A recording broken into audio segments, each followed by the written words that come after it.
হে everyone, আসসালামু আলাইকুম। Welcome back to Chilli flakes.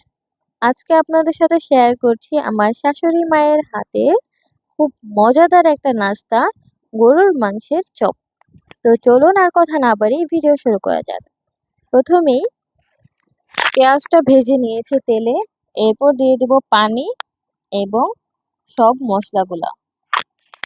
দিয়ে দিচ্ছি আদা রসুন বাটা এবং মশলা।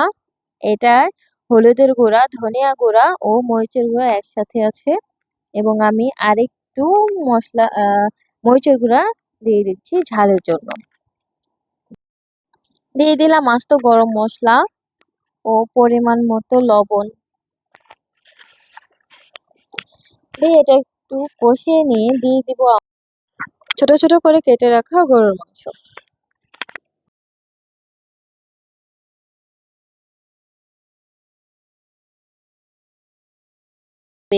সেটা শুকিয়ে নেওয়া পর্যন্ত অপেক্ষা করব এবং পানিটা শুকিয়ে গেলে আমি আরেকটু পানি দিয়ে দিব। এরপর দিয়ে দিলাম ভাজা জিরের গুঁড়া ও গরম মশলা গুঁড়া। এই তো আরেকটু রান্না করে তেলটা উপরে উঠে আসলেই এটা নামিয়ে নেব। এই তো তৈরি হয়ে গেল আমার মজাদার গরুরটা।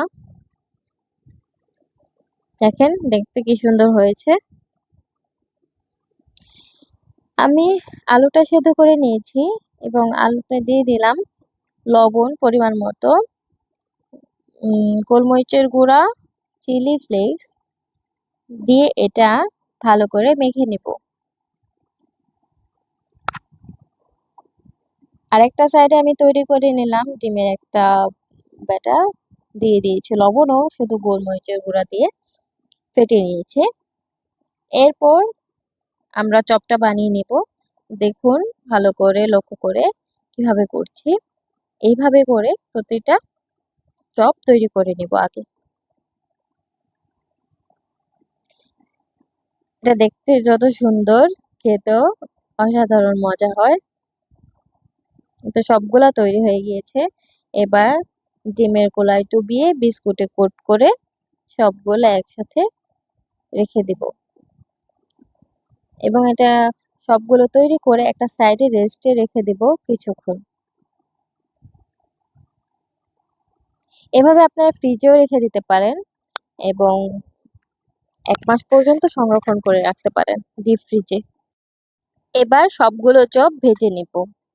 চুলায় তেলটা গরম হয়ে গিয়েছে।